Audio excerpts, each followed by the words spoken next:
to the Self-Made Show mga kababayan at ating guest for today's walang iba kundi si General Guillermo at ang kanyang napakagandang asawa na si Miss Lally. And another thing, meron din tayong co-host today, walang iba kundi si Richard Mills. Kaya it will be exciting show today. Welcome to the show, Miss Lally and General Guillermo. Hello, Rebecca. Hello, Richard. Hi, Rebecca and Richard. By the way, you can call me Guillor. So actually my first name is Guillermo and Lorenzo. That's my second name, Guillermo Lorenzo. At ang nickname ko is Guillor. Ito yung first syllables ng Guillermo and Lorenzo, so it's Guillor. Ang pag-uusapan natin dahil Valentine's, General, everybody say you're a very tough guy, right? How you met? Actually, it was during my first assignment after graduation from the Philippine Military Academy. I graduated 1987. And then I was assigned in Southern Tagalog. Actually, hindi pa hiwalay noon yung Calabarzon and Mimaropa. It's just Southern Tagalog. And the headquarters of the Regional Command 4 of the Philippine Constabulary was in Lucena City. And Lally actually, siya ang nag-iisang anak na ni late Colonel Simon Hernandez, also a Philippine Constabulary officer, at saka yung mom niya na si Juliet. At isang bakasyon yun na from Manila, umuwi muna siya doon para magtago sa mga nanliligaw sa kanya. I was then an aide-camp to the regional commander of the Recon 4 at siya naman anak nung Jago officer. Her dad was a lawyer, parang Jago officer, Judge Advocate General's Office, parang legal officer. And then doon ko na-meet si Lally, doon sa Camp Nakar ng Lucena City. At doon nag-start itong aming, we can say, love life. Wow. So Lally, ano naman nagustuhan mo kaagad kay General? Yung looks niya, kasi hindi ko naman siya nakausap the time when we saw each other first. I saw him as this young officer, matikas, at mukhang smart naman, and pero hindi ko alam kung mabait. Kasi medyo pogi, so naisip ko baka playboy. Especially sa military, di ba? Oo, di ba? Meron daw girlfriend at every port. Ayun naman ang first port ko actually, kasi first assignment ko yun eh. Kaya siya rin yung yun yung first port, so first girlfriend. So paano ka nanligaw? Nakita ko siya actually, nabalita ko kasi nasa swimming pool, meron daw magandang dalaga doon na nagsiswimming. So pinuntahan namin yon. So nakita ko para may nagsiswimming. Nagulat ako pagkakat niya, nakita ko naka-swimsuit pero may short pants. Yeah, I'm conservative. I was raised that way. So Filipinas would swim with shorts, wearing shorts, Richard. So, I know. Paano mo siya in-approach? Dahil nakita mo siya wearing that? Hindi siya mahiyain. Hindi siya mahiyain, okay. So, very confident siya. Lumapit siya, nagpakilala siya. He was alone, I was alone. Tapos yun, he introduced himself. Pero prior to that, before we really physically met, ano na siya, parang yung mga ladies ng mga officers, magkakaibigan, one of them is my mom. And parang they were already fixing us to meet. And me naman kasi at the time, meron pa naman akong parang hindi naman serious relationship back in high school. It's high school. So especially at that time, mga 80s or late 80s, di ba, mahigpit ang mga parents. So wala, hindi talaga. It didn't progress. And I went with them in the province and met him instead. Then paano ka naman na-fall in love sa kanya? Gano'ng katagal ba tayo nagligaw ka? Isang linggo. 1 week?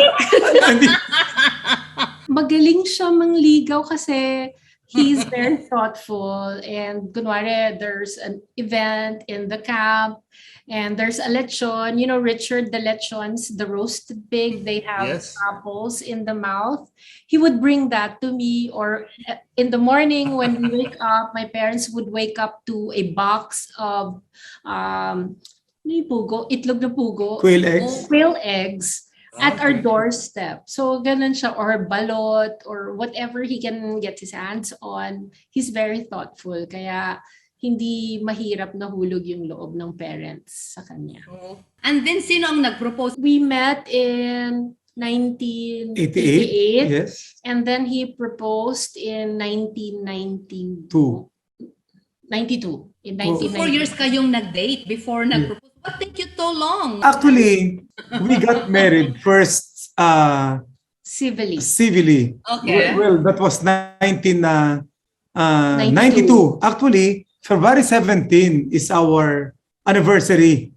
1992. So, 30 years na kami this coming February 17. And So, Very during the close. time, Lally was flight attendant with Brunei Airlines during the time. Royal Brunei Royal Brunei Airlines. And bihira na siya makauwi. Hindi pa naman pwede kasi during that time sa employment niya, hindi pwedeng may asawa. We decided to get married pero secretly. Parang secret, not really secret kasi ando naman yung mga parents namin. We got married sa mayor or judge, di ba? Sa Muntinlupa City. Yeah. Mayor. Yeah, judge. Judge. Yeah. So, that was February 17, 1992. Bali, hindi dinedeclare na married pa siya. So, 2 years yun. But eventually, tumigil na rin siya sa pagiging flight attendant. And nagplano kami to get married sa church. At ang nag-decide kami na the same date ang aming gagawing wedding sa church para naman hindi kami ma-confuse sa pag-celebrate ng aming wedding anniversary. So it was 2 years after that, February 17, 1994, nung kami ikinasal sa simbahan. did you decide to have kids right away or you waited after the church wedding? At the time, we can't. We really have to wait to be wed in church. So we didn't really plan on having kids until we got married. So we got married 1994, February 17, and 9 months, exactly 9 months. Excited ka naman. After that, lumabas yung first baby namin. I-complete mo February 17 and November 12. So, saktong-sakto yun. November 11 si Lally, November 13 ako, yung aming panganay na anak, November 12. Mga Scorpion! Yes, oo. At saka talagang eksakto doon sa gitna. And you have 4 kids, right? Who decided to have 4 kids? We had 2 first. So the first batch of kids, dalawa. And then after 8 years, we decided that we are ready to have an additional Dalawa ulit. member of the family. Babae lalaki nung una, 1994 and 1996. And then 8 years after that, magkasunuran ulit na halos ganun. So, sino naman ang istriktong parents sa inyo? Me. O akala nyo, stricto ako, di ba? Pagdating sa pamilya kasi nga, most of the time, wala naman ako doon. Kaya si Lally Bale ang parang in charge sa mga bata. At minsan yung trabaho ko, ginagawa niya na for the kids. So, paano yun, Lally? Silosa ka ba? Not really. Not until now. Ngayon lang ako selosa kasi ngayon ang sobrang ang dami-daming tao na nakakakilala na sa kanya na hindi ko na alam yung mga friends. At saka feeling ko sa sobrang busy niya, medyo parang na-insecure ako pagka iniiwan ako lagi, parang hindi na niya ako kailangan, parang ganon. Pero it was the adjustment period from the time when he retired and then he began his campaign. So in the beginning, I always go with him. At the time naman na when we were raising our kids, he's always away, especially do sa mga special occasions, graduation, mga ganyan. So I had to be there.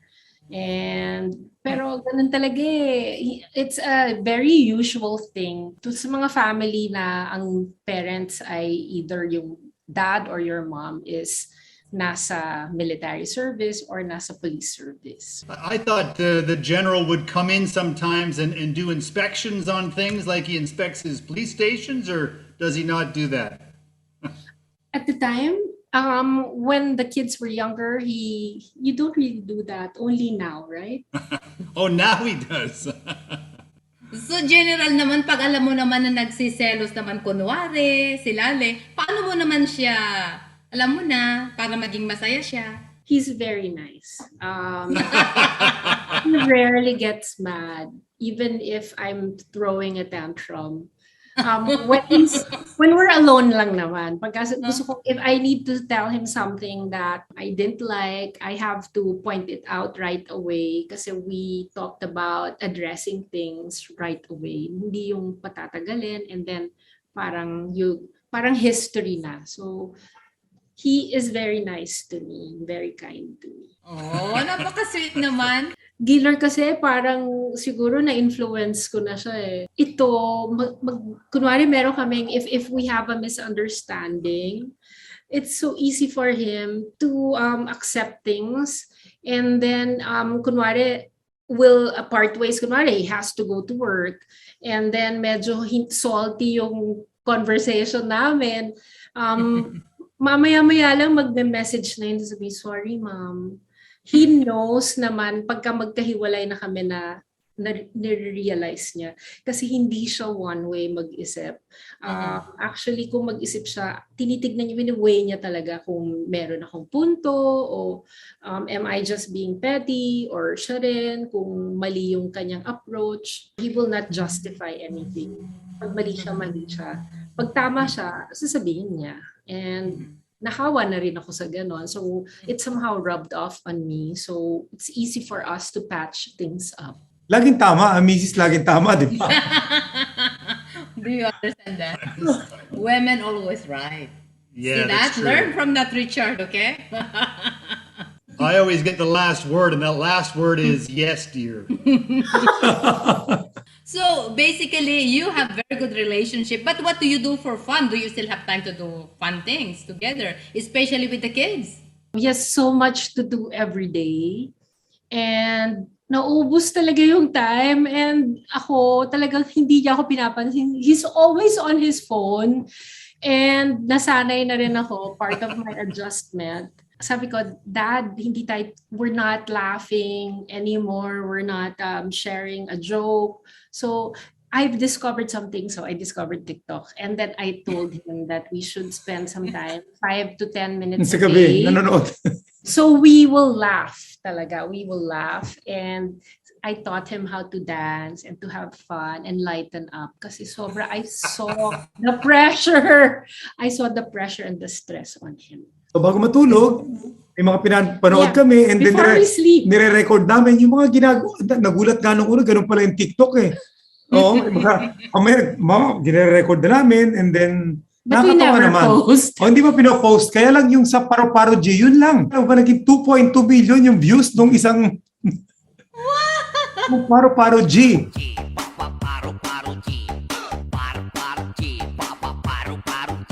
Lally, you're also a very fit, di ba yun ang kwan mo ngayon? You're so involved with that, fitness, healthy living, mga ganon. So paano naman ini-encourage si General na kumain ng healthy? In the beginning, he had a difficult time adjusting to the new diet that I introduced, the keto diet, with an eating pattern called the intermittent fasting. So, nahirapan siya, nag-aaway kami, pero when he started to see the results, he adhered to it. And he has developed a really good discipline within himself.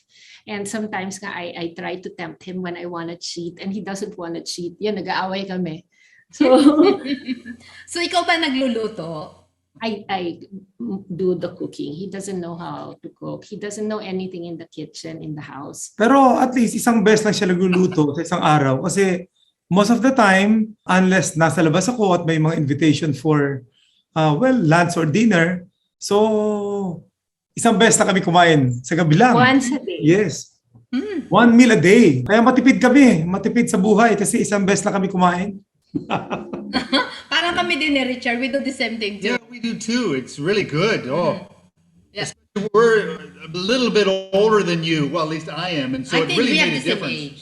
You're right. Rebecca's the same age as you, but Yeah, general pares tayo ng taon. but Pati buwan. 1965? Really? Yes. Para namang I'm hindi November November 3. 3. I'm November 3. And yung November 13. Nakita With ko. a baby face. You don't look like him. Oh. Oh. Sikat pala kami ni Rebecca. Kaya And nung si nakita Lally ko- naman, 5 years younger. And then from flight stewardess, imagine that, give up niya ang career niya for you, General. And when I gave up my career, we immediately got our firstborn. So I got busy into raising the baby. And then after 1 month and a half, I think, I got pregnant again. So, nagkasunod-sunod na. O, bali, 13 months lang ang difference actually eh. November, and then less than 13 months, may panibagong baby na kami. Oo. Tama ba yun? That's like what tama, we did tama. too.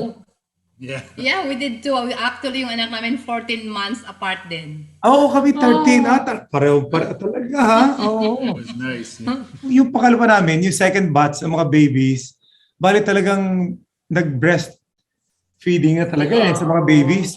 At dahil magkasunod fully yun, breastfed sila. alam nyo ba na dalawang baby sabay na dumedede? Breastfeed. So, paano yung pagkain mo doon? Like, you have to eat a lot. Yeah, I feel hungry No, wait. after. Pero di ba, when you start breastfeeding, you feel relaxed naman. Makakatulog ka. So, Naku, matutuwa ka doon, makikita mo, dalawang babies na andyan. That's so nice. Pero general, naglilinis ka rin ba ng, do you change their diaper? Do you play with them? Oo naman, minsan, di ba? No. Hindi pala, nagpapatulog lang pala. no, he's never changed. Oo. Delikado Di ba? ba dyan? Di ba? Maybe twice. Twice. Twice?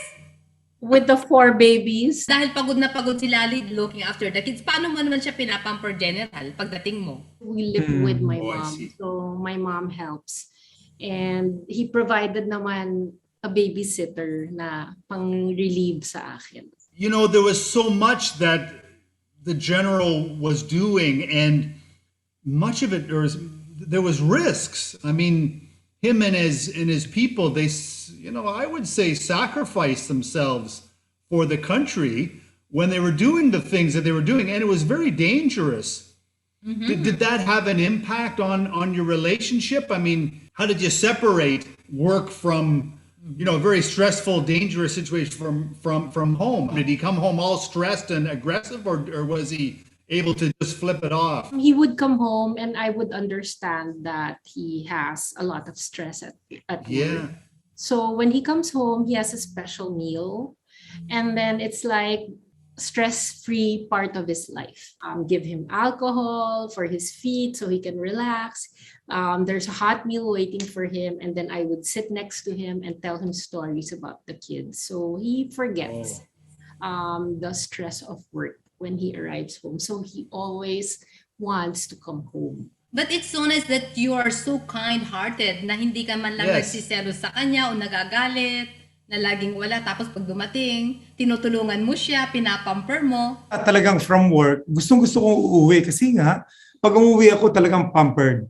Una, napakasarap magluto ni Lally. Talagang, lalo na, now na for the past almost 4 years, nasa keto diet kami.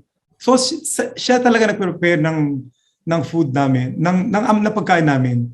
And even before that, talagang masarap umuwi kasi kahit nasaan kami, simpleng buhay, simpleng bahay, kung nasaan man, pero lahat is maayos. I remember my second child, our second child, Marco, said that when he grows up, he wants to be a policeman. Maliit pa siya nung sabi siya, di ba? Yes, when he was like maybe 8, No, by the way, doctor na yun ha. he's a Oo. doctor now. He said, Yeah. Mom, when I grow up, I want to be a policeman. And then I said, why? Because I don't want him to be a policeman. He said, because his meals are special.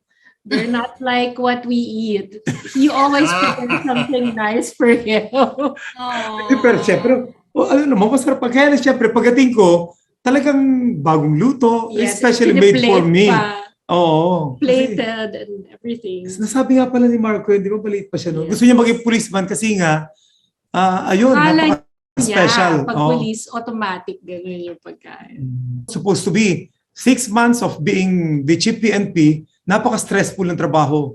We were thinking na after retirement, magre-relax na. Pero eto ngayon, another 6 months since November until end of May or, almost Yes. June because of campaign period. At eto, nandito ako ngayon. So, well, extension ito ng, we can say, talagang sakripisyo. Pero just the same, hindi ako iniwanan ni Lally. Oh, that's so COVID sweet. nga siya, hindi ko siya ini. Alam nyo ba, ito, You got COVID. I've got COVID, hindi ako iniwanan, pero hindi siya nahawa. Nasa sofa ako, siya nasa loob ng kwarto, pero pareho kami naka-face mask all the time. after retiring, what made you decide to go back to community work?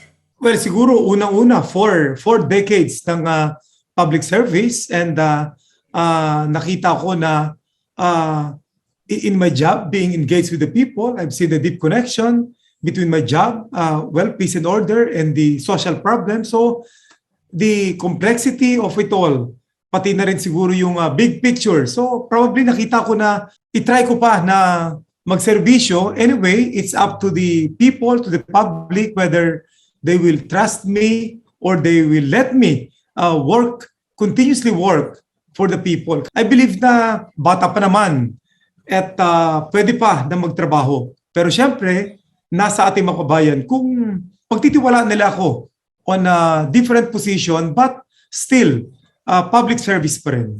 So, General, you are very loving husband and of course father and to the community. Anong message mo kay Lally? Well, una-una, hindi ako makakarating sa aking present situation, lalo na pagdaanan itong napakahabang serbisyo kung hindi dahil sa magandang relationship at saka yung pinakita niyang support sa akin. So, lahat ito na pagdaanan ko dahil sa kanyang pagmamahal, dahil sa kanyang pagkalinga sa akin at sa aming mga anak. Kaya nga, well, my message to her, it's Valentine's Day and in 3 days.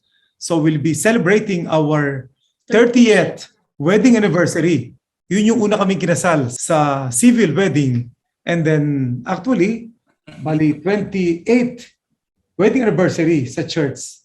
But just the same, we were looking at more years being together with our children, and kaming dalawa, eventually, kaming dalawa na lang. Pero nakikita ko na talagang we'll be together. Laging kasama siya all the time. Oh, ang so sweet. See, Richard, do you know that my husband always forget our anniversary?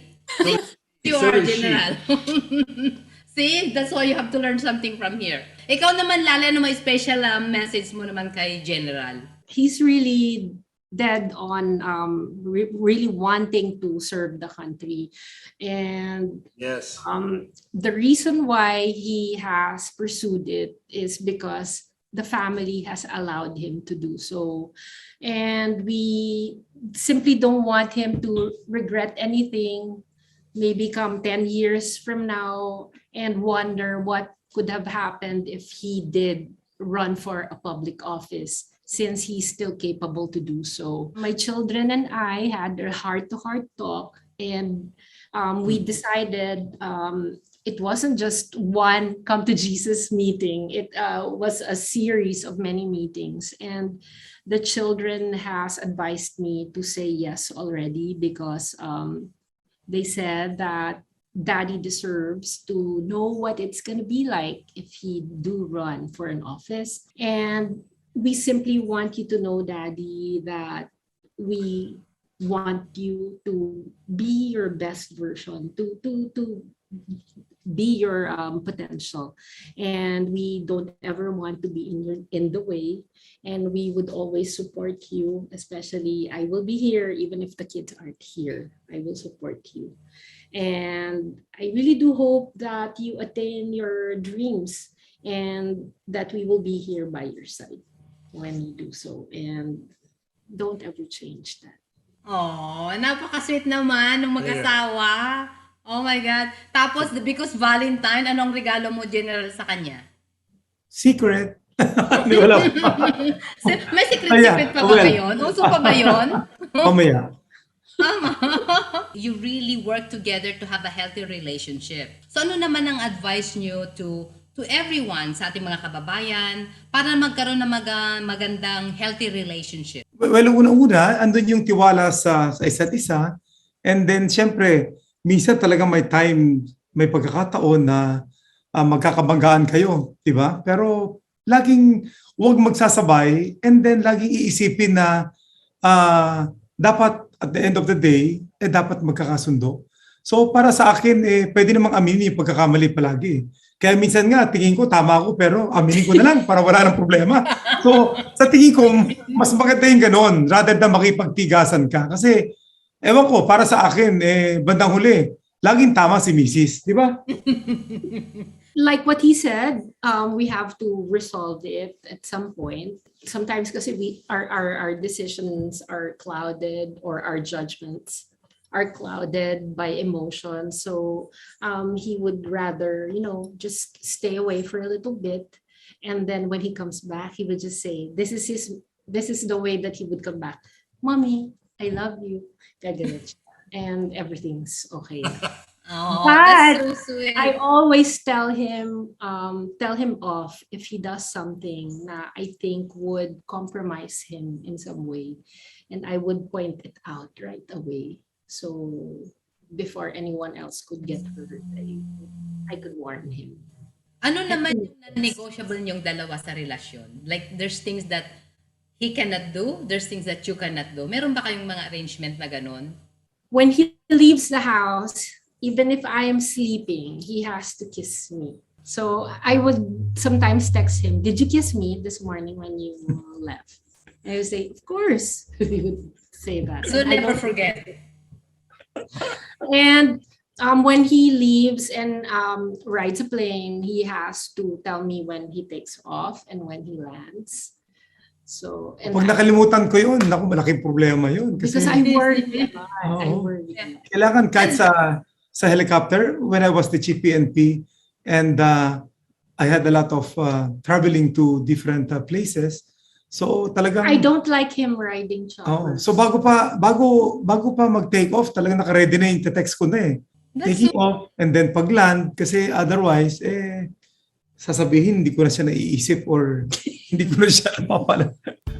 Si mga kababayan, napakaganda ang story, ang mga senior ni General at saka ni Miss Lally, ang kanilang love story. So I hope that you're able to pick up something na magagamit nyo din para magkaroon tayo ng magandang relasyon. And of course also Richard, thank you for being here and sharing. Being loving husband also. So mga kababayan, salamat and happy Valentine's sa inyong lahat. And General Lally, happy 30th anniversary. Yes. Thank you. Thank you. Happy Valentine's. Happy Valentine. Happy Valentine.